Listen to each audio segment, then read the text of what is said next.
थोड़ी देर के लिए तू सोच के देख, तू म्यूजिक इंडस्ट्री के अंदर काम कर रहा है, तेरे पास फेम है, तेरे पास पॉपुलैरिटी है, तेरे पास उस लेवल की स्किल है, तेरे पास उस लेवल की वॉइस है, लेकिन एक कंडीशन है, तेरे पास पैसे उस लेवल के नहीं आ रहे, तेरे को लॉयल्टीज उस हिसाब से नहीं दी जा रही, तेरे को वो म्यूजिक ओनरशिप उस हिसाब से नहीं दी जा रही, क्या तब भी तू इस म्यूजिक इंडस्ट्री के अंदर काम करना चाहेगा विदाउट द मनी? देख, मोस्टली लोगों के आंसर ना नो होंगे। काइंड ऑफ सही भी है कि भाई अगर तू काम कर रहा, तू मेहनत डाल रहा, तू अपने आवाजों से लोगों के कानों में तृप्ति पहुंचा रहा है, भाई तू इन्फ्लुएंस कर रहा है, तू गानों के प्रति लोगों के इमोशन को जगा रहा है, तेरे पे तो हक बनता है ना तू पैसा कमाए। लेकिन ये म्यूजिक इंडस्ट्री इतनी ज्यादा दोगली है ना कि भाई वो उस लेवल का पैसा नहीं देती है। And as a starting phase में प्लेबैक सिंगर को उस लेवल की अप्रिशिएशन घंटा बराबर, क्रेडिट घंटा बराबर दिए जाते हैं। एंड ये जो सारी चीजें मैंने तेरे को बताई ना, ये अरिजीत सिंह के साथ हो चुकी हैं।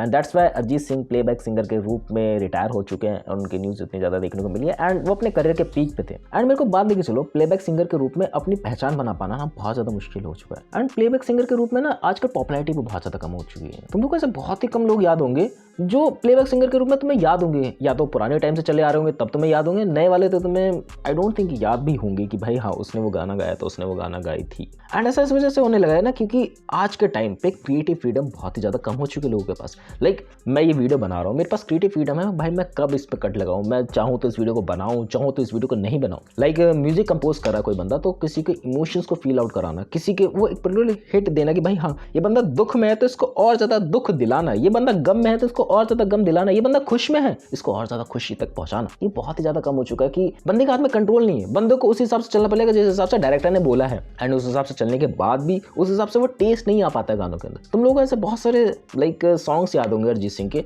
जो उनके लाइक वोकल कोड के हिसाब से बेटर नहीं है। मैं ये नहीं कह रहा कि भाई उनकी वोकल कोड बेकार है, मैं कह रहा हूँ कि वो दर्द भरे इमोशन मैच नहीं होते कि भाई उस हिसाब से उस बंदे ने गाना तो गाया बट उसमें फील नहीं है, उसमें वो जानबूझ के गवा गया ऐसा लगता है। जैसे अगर तुम लोगों को पता हो कि भाई कुछ चीज़ें स्क्रिप्टेड लग जाती हैं दूर से ही, ऐसे कुछ गाने पता लग जाते हैं कि भाई ये स्क्रिप्टेड है, इसमें वो इमोशंस मिसमैच हो रहे हैं, इसमें इस बंदे का वो टेस्ट नहीं है, इस बंदे का वो टेस्ट मिसिंग सा लग रहा है। एंड मैं दोबारा से कह रहा हूँ कि भाई मैं अरिजीत सिंह के सॉन्ग से कुछ नहीं बोल रहा हूँ, उनकी वोकल कोड बहुत ज़्यादा अच्छी है, उनके सॉन्ग्स बहुत ज़्यादा अच्छे हैं। अगेन इस बात को याद रखना कि भाई हाँ गड़बड़ वहाँ पर है कि उनसे वो ज़बरदस्ती गवाया जा रहा है कि भाई ये बंदा अगर गाना गाएगा ना तो पॉपुलैरिटी बढ़ेगी इसकी, ये बंदा गाना गाएगा ना तो ऑटोमेटिकली मूवी हिट होगी, क्योंकि मूवी के अंदर कोई और पॉइंट ऑफ व्यू है ही नहीं। Because of the Arijit Singh movie चलेगी। एंड मैंने तुम लोग को एग्जांपल बताया कि भाई बहुत सारे प्लेबैक सिंगर को ना वो रिकॉग्नाइजेशन मिलता ही नहीं है मार्केट में। एंड रिकॉग्नाइजेशन नहीं मिलता है उनको इस वजह से भी क्योंकि उनको क्रेडिट ही नहीं दिया जाता है। मान के बात लेके चलो भाई मैंने तुम लोगों से गाना गवा लिया, अब वो डिस्क्रिप्शन में क्रेडिट्स देने की बात हो गई या फिर वीडियो एंड करते ही वो क्रेडिट देने की बात आ गई, मैंने वो पैसे भी खा लिए कि भाई हाँ मैंने तेरे को पैसे भी नहीं दिए उस हिसाब से एंड मैंने तेरे को क्रेडिट भी खा लिया एंड अब इसकी लॉयल्टी मेरे पास है। मतलब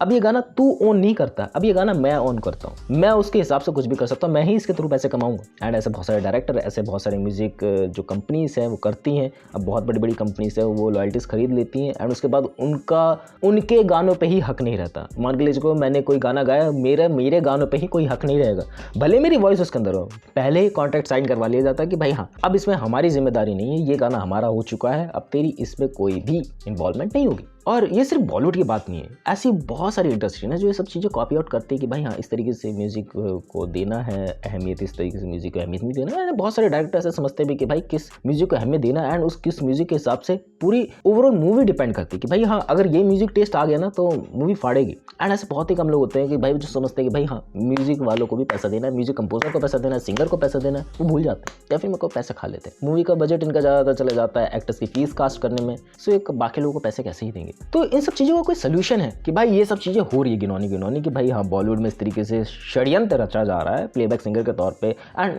प्लेबैक सिंगर की बात नहीं ले लूँ, बाकी लोगों की भाई जो स्मॉल एक्टर्स है सबकी बात ले लूँ, बहुत सारे ऐसे लोग हैं ना जिनको उस हिसाब से अप्रिशिएशन मिलता है लेकिन उस हिसाब से पैसे नहीं मिलते। एंड अब बात लेके चलता हूँ सिर्फ प्लेबैक सिंगर्स के तौर पे कि भाई क्या इनके पास कोई सोल्यूशन है, क्या ये प्लेबैक सिंगर को छोड़ के मतलब जो पीछे गाना गाते हैं इनको छोड़ के कुछ और चीज़ें ट्राई आउट कर सकते हैं। देखो हाल ही के सालों में तो बहुत सारे ऑप्शन इनके साथ अवेलेबल हो गए एंड प्लेबैक सिंगर को ये कह के पैसे नहीं दिए जाते थे ना स्टार्टिंग फेज में कि भाई अगर तू इस मूवी के अंदर गाना गाएगा ना तेरी पॉपुलैरिटी बढ़ेगी, बाद में तो कॉन्सर्ट्स वगैरह कर सकते। एंड कॉन्सर्ट्स वगैरह आज के टाइम से नहीं बहुत पहले से ही पॉपुलर होते हुए आ रहे हैं एंड उसकी वजह से वो प्लेबैक सिंगर्स पैसा कमाते हैं। लेकिन बात देखिए अब न्यू चीज़ें ओपन हुई हैं जैसे कि लाइक यूट्यूब, तुम उससे अपना ब्रांड बना सकते हो, यूट्यूब के थ्रू तुम लोग बहुत सी चीज़ें कर सकते हो।